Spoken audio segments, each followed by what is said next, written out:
And listen to the blessing that comes after the heart that loves truth and peace. Verse 20. Uwiteka nyiringa baravuga ati muzabona amahanga azanye n'abaturage bo mu midugudu myinshi kandi abaturage bo mu midugudu umwe bazajya ku wundi bavuge bati nimuze twihute dusabe Uwiteka umugisha dushake Uwiteka nyiringabo bati natwe turajyayo. And this is what the Lord Almighty says. Many people and the inhabitant of many cities will yet come, and the inhabitant of one city will go to one another and say, let us go at once to entreat the Lord and seek the Lord Almighty.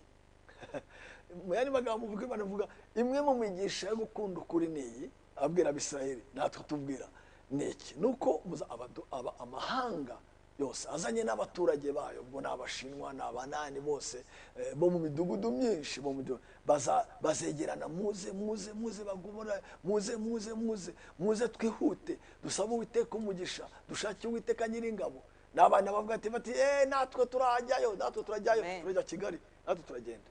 Yes, one of the blessings in loving truth and peace is that many people, many nations and their people will come and say, let us go at once, let us go and entreat and seek the Lord, let us go to Kigali, let us go to this place, because there is truth and there is peace. 22 nukuri koko abantu benshi n'amoko akomeye bazazi Yerusalemu gushakirayo Uwiteka nyiringabo. Amen. And many people and powerful nations will come to Jerusalem to seek the Lord Almighty and to entreat Him. Yani magambo ntabwo muzamura umugisha gusa ariko muzaba abatunga Uwiteka ari we mugisha. Uwiteka azamugisha kandi adresse yanyu izaba adresse y'Uwiteka. Amen. Not only will you be blessed, but you will become the dwelling place of the Almighty God. Umva 23. Uwiteka nyiringa baravuga ati muri iyo minsi abantu 10 yo baba bazava mu mahanga y'indimi zose bafata ikinyita cy'umwambaro w'umuyuda bamubwire bati turajyana kuko twumvise yuko Imana iri kumwe namwe turi wanyu. Amen. This is what the Lord Almighty says. In those days 10 people from all languages and nations will take firm hold of one Jew by the hem of his robe and say, let us go with you because we have heard that God is with you. Umva ko iki gice gitangira Imana iratangira ivuga ngo nuko kuko mwari mu mahanga muri bivume mwanzu y'Ubuyuda n'Israeli mwe niko nzabakiza muzaba bahesha bumugisha mwe gutinya ahubwo amaboko yanyu akomere. Amen. This is how this portion of the scripture starts, saying, just as you, Judah and Israel, have been a curse among the nations, so I will save you and I will be a blessing. Do not be afraid, but let your hands be strong. There are days you did not love the truth. Your fathers were disobedient to me. I sent my truth through my prophets and you did not obey. I sent my words and your hearts were not receptive.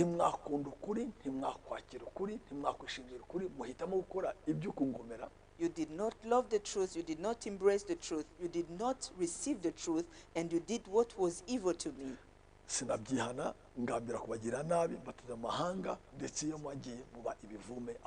I planned to scatter you, and where I scattered you, you became a curse. And you suffered. But there is something I plan now. I want to change the face. I want to do good to you.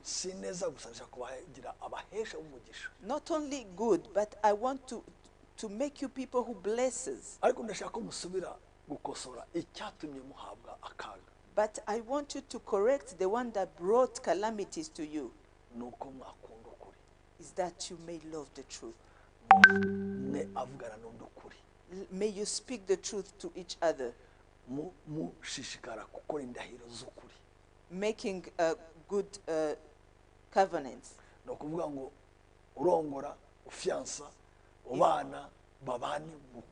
If you marry, if you have a fiancé, if you live together with one another, may you live in truth together. May you have truthful judgments. Love each other truthfully in your mutagambane na hearts. mitima mugatseka hanze kandi ndani harimo ibinyoma. Not plotting from inside or showing the wrong face from outside. Mubigenza mutyo, If you do that, muzabagira abahesha umugisha. I will transform you into people who blesses others. Urumva muzamuvuye kuba umuvumo cyangwa ibivume, You will come from being a curse, muhabwe umugisha, you be blessed, muhinduke umugisha, you become a blessing, umugisha wuzuye cyane mu muhinduke abahesha mu mugisha. and your blessing overflow to the point that you become those who bless others. Ariko nawo ni umusaruro wo gukunda ukuri. But this is also a harvest from loving the truth. Iyo izo nabitengaruka, icyo nicyo kiguzi cyangwa se niyo reward yo kuba mukunda ukuri. So this is the reward from you loving the truth. Niyo mugisha uzaza kuri mwebwe mwakunze ukuri. This is the blessing that will come to you when you love the truth. Ndetse cyo gusa. That's not Nimwatamba ibitambo nzabyakira. That's not it. If you give your sacrifices, I will receive them. Nimwiriza ubusa nzaba mpari gusubiza. If you fast, I'll be there to answer. N'igitambo muzakora nikora fasting izaborohere, izaba easy. Muzaba mugenda ngeza. Even if you fast, it will be easy. Bizaba soft, bizaba byoroshye. It will be soft. Si cyo gusa. That's not it. Nimukunda ukuri. If you love the truth, Nimukunda ukuri. if you love the truth, Amahanga the nations azakusanya zegerana. will come together. Abaturage b'umudugudu umwe bazaza gushaka abandi. The people from one city will look for those of the other city, Bavuga twihute tugende. and they will be saying, let's go, let's go. Let's go to seek for the Lord. Dushake n'umugisha w'Uwiteka. Let's go seek for the Lord and His blessings. Tumushake aho aboneka. Let's go seek Him where He's revealed. Dushake Uwiteka kuri adresse ye. Let's go seek for the Lord from His Dushake address, Uwiteka mu buturo bwe. in His dwelling place. Twihute rwose tugende. Let's go quickly. Tugende tujye gushaka Uwiteka n'umugisha we. Let's go seek for the Lord and His blessings. N'undi azumva azavuga ye natwe ntimusige natwe turajyayo. And another one will hear and say, don't leave us, we'll go together with you. Kuva muri China kugera California uciye handi hose bazajya birukanka baza. From California to China, they will run to that blessing place. Ni ukuri koko abantu benshi n'amoko akomeye bazaza iwanyu.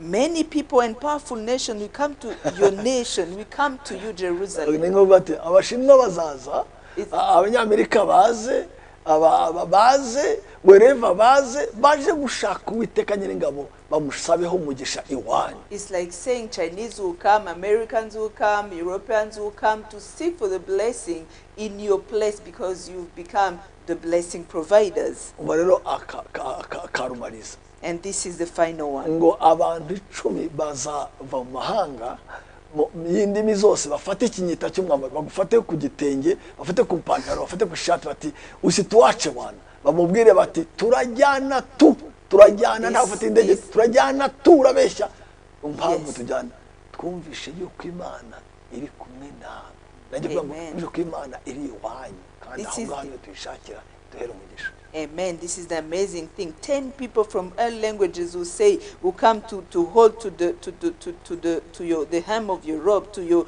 pants, to your skirt, to say, I will go with you. I will go with you because I know the blessing is at your place. In other words, the blessing is where you are. The blessing is at your place. Bazakururwa n'imigisha ariko ntibazamenye ibanga rituma Imana yarahisemo gutura iwanyu no kubahesha umugisha no kuba abahesha umugisha nuko muzamwara kuza ukuri. They will be attracted by the blessings, but they won't know the secret behind your being a blessing or your being a blessing providers. But it will be because you would have loved the truth and peace. Buriya ubwenge nyabwo nukumenya isoko y'ibintu, isoko ry'imbuto gusa. You know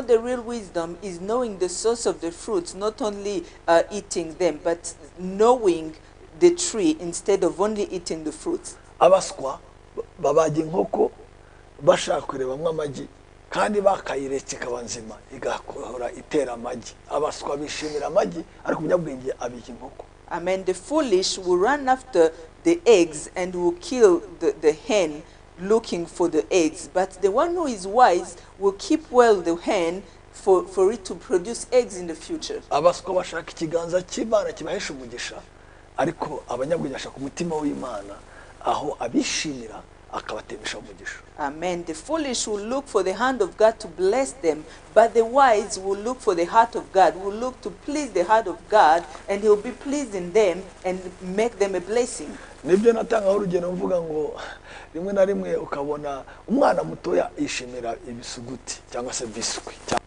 se ibiryo cookies. I like to give this example that a young child likes to get the biscuit or the cookies, enjoys them, aribyo mbuto aribyo ibyarya mukanye byafata effect, which is the immediate blessing or the immediate enjoyment. Yakura mu bwenge akamenya ko ibisuguti bigurwa amafaranga, mbese isoko y'ibisuguti n'amafaranga. When he grew up a bit, he came to know that biscuits come with money, so he came to know that we buy biscuits with money. Akiri mutoya wamuvunjira bisuguti bimwe akagwa inoti y'amadolari 100, andi umwana nyine icyo ashaka ni bisuguti arya, ariko ntabwo amenya agaciro k'amafaranga.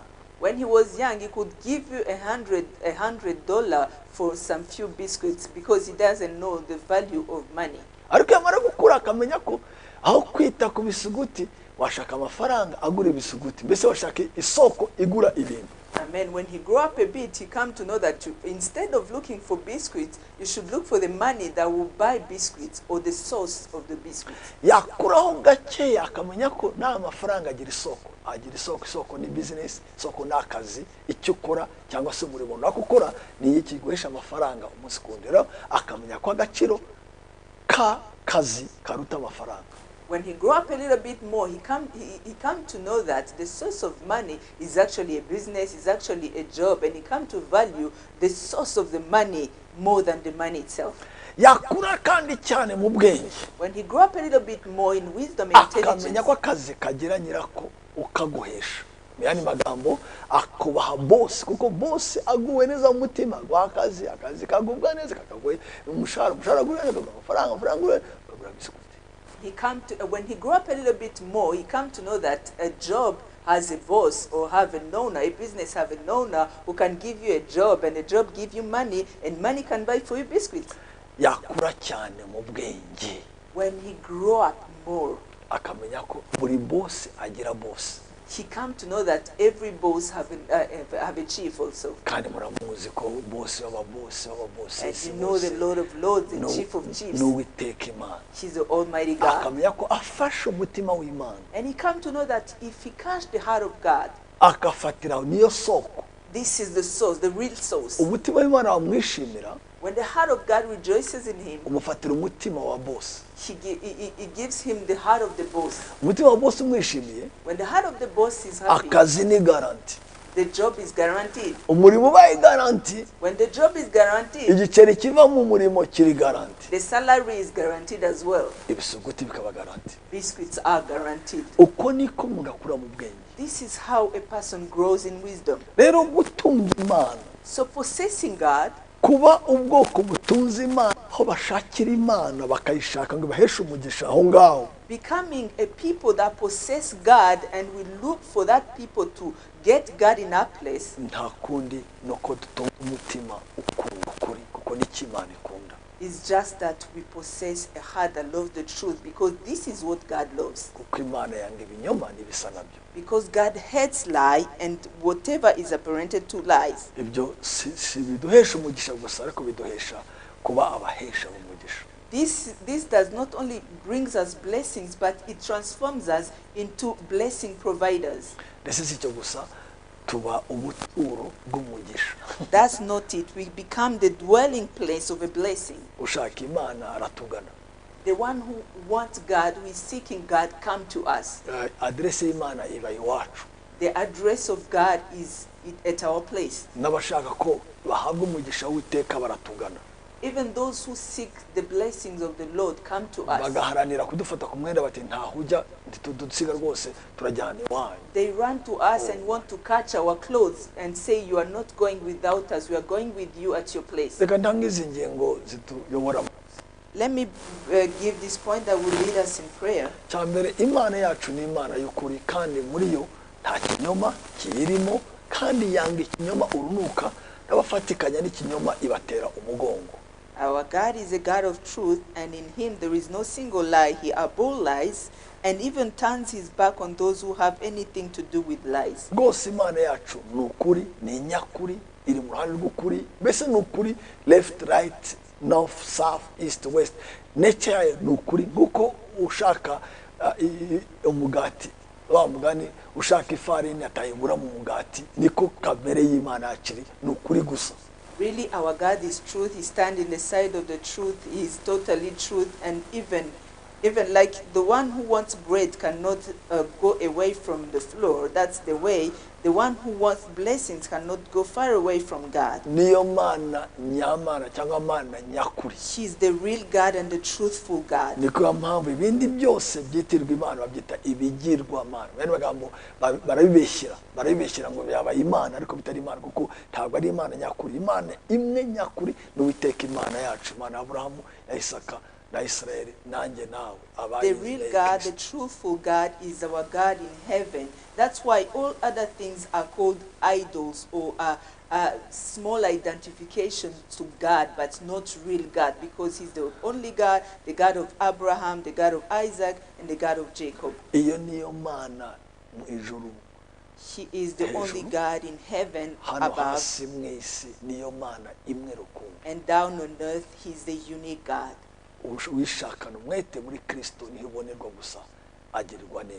The one who seeks him wholeheartedly in Christ is blessed. So that real God and that truthful God is a God of truth. There is no lie in him, not even a single lie.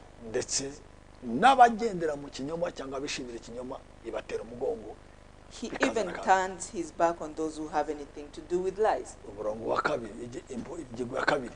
The second point, Imana idufitiye umugambi mwiza ku buzima bwacu utandukanye no kutugirira nabi nkuko yabikoze kera igihe wa mugani abakurambere bacu natwe ubwacu twayigomoragaho cyangwa se twagende mu binyoma cyangwa twahite mu mugongo bigatuma tuba ikivume mu mahanga twatataniyemo. Our God have a good plan for us that is far from harming us, as he did when our ancestors and ourselves sinned against him, and he made us to be cast among the nations where we were scattered. I praise God because you have good plans on people's lives. I thank God because he's a God who changes histories.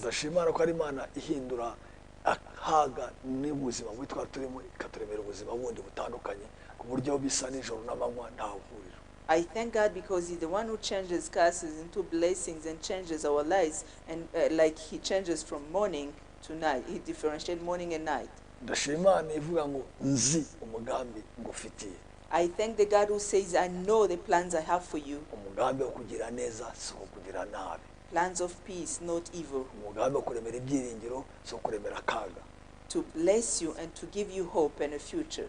A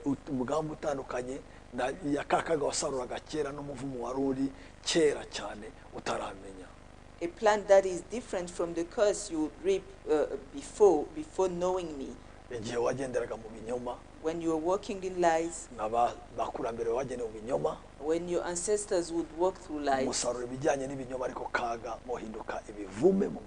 and you reaped what is related to lies, which is becoming a curse among nations. Thank God for his new plan. Thank God for his new plan. Thank God for his new plan, which is far from the old plan. But for this plan to be accomplished, we have responsibilities. We have responsibilities.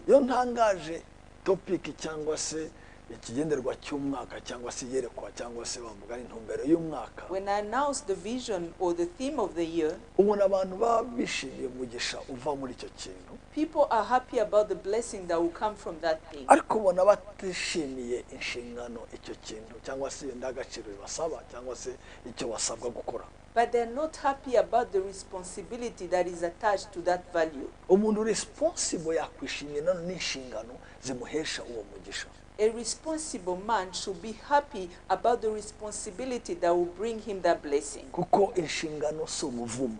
Because the responsibility is not a curse. ahubwo ni ukwemerwa n'Imana ko nawe ufite icyo wakora kugira ngo umutima wawe ugubwe neza. But it's being trusted by God that you can do also something for his heart to rejoice. atari uko ugura umugisha, Not that you buy a blessing. atari uko icyo ubikoze ariho ituma ugwa neza, ugaragara neza. Not because when you do that, that's where you are accepted. ku nyungu zawo ugira inshingano ukazisoza neza, ukaba umwana muzima wa mugani ugahagarara, bigatuma nawe umugisha ubamo neza, uhagaze neza, bikurinda n'abanzi bawo. For your own blessing, it allows you to stand well in that blessing so that it protects you even from the enemies of your blessing. utaba nk'aba bari bavuga ngo imvura igwira beza n'ababireka izagwa basizangwaho nizapfa nanjye ntungure. So that you don't become like those who said, you know, God sends rain on the evil, on the good ones, so it will fall on me anyways. oya rwose kutagira inshingano no kuba cyangwa ikibyarwa ni ukuvuga ngo ntacyo umaze. But I tell you, not having a responsibility is being useless. rero inshingano zacu So our responsibility, kugira ngo wa mugambi mushyashya usohore, so that the new plan come to accomplishment, si ikindi is nothing else ni uguharanira gukunda ukuri, but fighting to love truth, gushyira uko dukwiriye kose gukunda umutima ukunda ukuri. to do our best to possess a heart that loves the truth. ntibyoroshye It's not easy kuko ikinyoma kiragwiriye cyane kuruta ukuri. because the lie is more abundant than truth. isi abanyabinyoma barihuta cyane, bakagenda mbere, bagatunga mbere, bakagenda mbere, bakanyaruka mbere. In this world, the liars goes ahead, they go ahead, they possess before, they have before.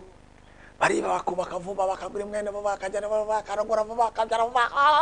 They steal, they build quickly their houses, they get married before, they have anything before and before. bafashe imyanya yikomeye, They take places, they steal and they do quickly.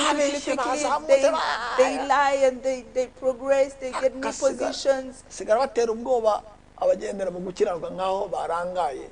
And they start terrifying those who are righteous as if they are distracted. ndashaka kubwira inkuru nziza. I want to tell you a good news. umuririmbyi nubwo ari umupagani yararirimbye avuga ngo A singer, even if he was a secular, sang, nizere ko azakizwa. I hope he will be saved. yaravuze ngo ikinyoma nubwo kizamuka na asanseri, kuri kugenda na esikariye ukabanzirizayo. mbese iyo bagiye kugera ku mujyi, ukuri nubwo kuzamuka muri asanseri kwihuta cyane, ariko ikinyoma nubwo kizamuka muri asanseri kinyaruka, ariko by the end ukuri kugenda kuri esikariye gutanga asanseri kugerayo. He said that even if the light takes the lift, the truth, even if it passes through the stairs, will get there before. kuko uko gisa n'ikigutungisha vuba niko kizagusenyera vuba. Because the way it looks like it helps you get rich quickly, that the same way he will help you get destroyed even before. rero kwinyugato ikimana idushakaho kugira ngo itugirire neza, duhinduke umugisha ku mahanga, tubabahesha umugisha n'ubuturo bwite bw'Imana aho tuyishakira, aho bayishakira bakayibona, si ikindi nuko dutunga umutima ukunda ukuri, wabwana amahoro, ndetse nicyo gitambo cyonyine gishimisha umutima w'Imana. So what God wants from us in order to do good to us and make us a blessing and a blessing providers to nations and a personal dwelling of God where people seek and find him is nothing else but loving truth and peace. That is indeed the only sacrifice that pleases his heart. mutwebere dusenge. Allow us to pray. icyifuzo cyanjye no kuri umugoroba cyangwa se uyu munsi watakambira Imana wisaba uko bikushoboye kose iguha umutima cyangwa se gutera mu iyo nzara n'inyota yo kuwushakisha kugeza ubunye. My prayer is that you cry out to God, that you may seek him, you may call upon him to give you that heart that loves the truth until you get it. Ko iyo ndangagaciro irakenewe cyane. For that value is very needed. Ntiwaba utayifite. You cannot live without it. kandi no kwemera kugira ubutwari bwo kwanga inyungu zose zakwitwa inyungu ziheshwa n'ikinyoma. And having that courage to refuse all benefits that come through lie. Kutafata asanseri yihuta y'ibinyoma ukemera kuzamuka muri esikariye yido ariko uzabanzirizayo. Not accepting to take the lift that lies provide, but accept to take the stairs, but so that you get there safely. kuko hari umugambi w'Imana mu buzima bwawe ugomba gusohora mwiza. For there is a plan of God that is being accomplished in your life, a good plan. kandi no gusohora uzasohora. And being accomplished to be accomplished. nawe fata inshingano zawe. You also take the responsibility. anga ikinyoma urunuka nk'uko nawe yanga ikinyoma urunuka. Hate lie and abhor it like the Lord abhors it. kandi ugihe umugongo nk'uko nawe aho umugongo ikinyoma. And turn your back to it as the Lord turns his back to it. ushaka Imana ushakana umwete ngo wayitaye wamuganye. Seek God wholeheartedly with all your hearts. wisaba kukureba mu mutima ukunda ukuri ndetse n'amahoro. And ask him to create in you a heart that loves the truth and loves peace. kadusenge. Let's pray. Mana y'agakiza kacu. God of our salvation, tuzi ko uri Imana nyakuri. we know that you are the truthful God kandi Imana y'ukuri.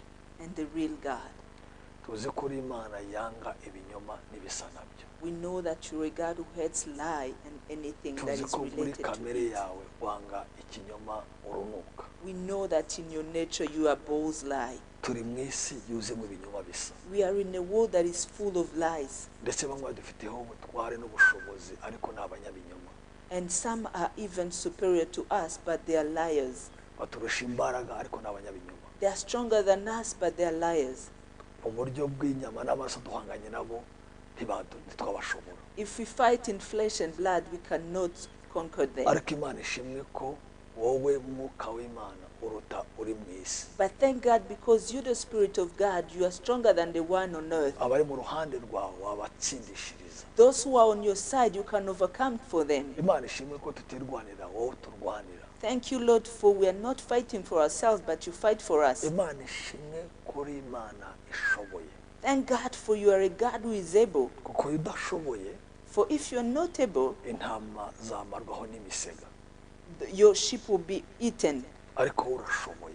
But you are able. mu ntege nke zacu zose. In all our mu buto weaknesses, bwacu bwose. in all our youth, dushatse ukuri kwawe uradushoboza. if we seek your truth, you can enable us. ushimwe Imana yacu ko tutishoboje. Thank you, our Lord, for we are not enabled by ourselves, but you enable us.